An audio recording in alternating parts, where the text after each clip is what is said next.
भारतीय राष्ट्रीय आंदोलन परीक्षा में पूछे जाने वाले टॉप 40 प्रश्न गहराई के साथ। 1906 के कलकत्ता अधिवेशन में स्वराज शब्द का आशय क्या था? सही जवाब ब्रिटिश साम्राज्य के भीतर स्वशासन। कांग्रेस के सूरत विभाजन 1907 का मूल कारण क्या था? सही जवाब है नेतृत्व एवं कार्यप्रणाली को लेकर मतभेद। बंगाल विभाजन 1905 के विरोध में स्वदेशी आंदोलन का प्रमुख आर्थिक उद्देश्य क्या था? सही जवाब है स्वदेशी उद्योगों का संरक्षण। स्वदेशी आंदोलन के दौरान बायकॉट का तात्पर्य क्या था? विदेशी वस्तुओं एवं संस्थानों का परित्याग। अगला प्रश्न, 1911 में बंगाल विभाजन की समाप्ति का मुख्य कारण क्या था? जन आंदोलन का तीव्र दबाव। लखनऊ समझौता 1916 का ऐतिहासिक महत्व क्या था? हिंदू मुस्लिम एकता का राजनीतिक प्रयास। होम रूल आंदोलन का मूल उद्देश्य क्या था? भारत को स्वशासी उपनिवेश का दर्जा दिलाना। गांधी जी के प्रारंभिक सत्याग्रहों चंपारण खेड़ा की विशेषता क्या थी? स्थानीय समस्याओं पर आधारित जनसंघर्ष। चंपारण सत्याग्रह का मुख्य मुद्दा क्या था? सही जवाब है नील की खेती से किसानों का शोषण।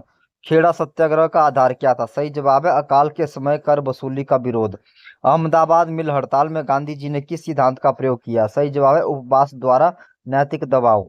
रॉलेट एक्ट 1919 को काला कानून क्यों कहा गया? सही जवाब बिना मुकदमे के गिरफ्तारी का प्रावधान। जलियांवाला बाग हत्याकांड का तत्काल प्रभाव क्या हुआ? सही जवाब है राष्ट्रीय आंदोलन में तीव्र उग्रता। असहयोग आंदोलन का मूल सिद्धांत क्या था? सही जवाब है अहिंसक असहकार।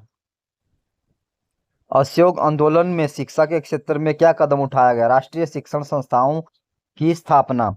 चौरी चौरा कांड के बाद आंदोलन वापसी का कारण क्या था? सही जवाब अहिंसा सिद्धांत का उल्लंघन। सविनय अवज्ञा आंदोलन और असहयोग आंदोलन में मूल अंतर क्या था? कानून उल्लंघन की स्पष्ट नीति। दांडी यात्रा का प्रतीकात्मक महत्व क्या था? सही जवाब है औपनिवेशिक आर्थिक नियंत्रण को चुनौती।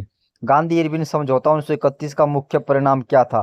सविनय अवज्ञा आंदोलन का स्थगन। गोलमेज सम्मेलन का मुख्य उद्देश्य क्या था? भारत के संवैधानिक भविष्य पर चर्चा। कम्युनल अवार्ड का मूल प्रावधान क्या था? इसका सही जवाब है पृथक निर्वाचन मंडल का विस्तार। पूना पैक्ट 1932 का परिणाम क्या हुआ? अनुसूचित जातियों के लिए आरक्षित सीटें। 1935 के अधिनियम की प्रमुख विशेषता क्या थी? सही जवाब है प्रांतीय स्वायत्तता की स्थापना। 1937 के चुनावों का राजनीतिक महत्व क्या था? सही जवाब है कांग्रेस का प्रांतीय शासन में प्रवेश। अगस्त प्रस्ताव 1940 का मुख्य उद्देश्य क्या था? सही जवाब भारतीय सहयोग प्राप्त करना।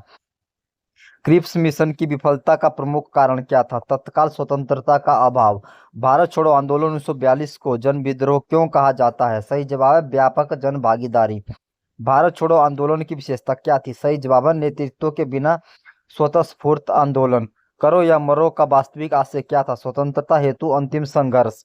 आजाद हिंद फौज की स्थापना का उद्देश्य क्या था? सशस्त्र संघर्ष द्वारा स्वतंत्रता। आजाद हिंद फौज का ऐतिहासिक महत्व क्या था? ब्रिटिश सेना में विद्रोह की भावना। सुभाष चंद्र बोस द्वारा गठित आजाद हिंद सरकार कहाँ स्थापित की गई? सिंगापुर। आजाद हिंद फौज का मुख्य नारा क्या था? जय हिंद। कैबिनेट मिशन योजना का मुख्य उद्देश्य क्या था? सही जवाब संविधान सभा का गठन। अंतरिम सरकार का गठन कब हुआ? सही जवाब सितंबर 1946। माउंटबेटन योजना 1947 का मूल उद्देश्य क्या था? सही जवाब भारत में सत्ता का शांतिपूर्ण हस्तांतरण। भारत की स्वतंत्रता के समय सबसे बड़ी चुनौती क्या थी? सही जवाब है विभाजन एवं सांप्रदायिक हिंसा। भारतीय राष्ट्रीय आंदोलन की प्रमुख विशेषता क्या थी? सही जवाब है बहुआयामी स्वरूप। भारतीय राष्ट्रीय आंदोलन पर महात्मा गांधी के प्रभाव को किस रूप में देखा जाता है? आंदोलन को जन आंदोलन में परिवर्तित किया। स्वतंत्रता प्राप्ति का दिन कब एवं कैसे निर्धारित हुआ? 15 अगस्त 1947 माउंटबेटन योजना द्वारा। धन्यवाद दोस्तों।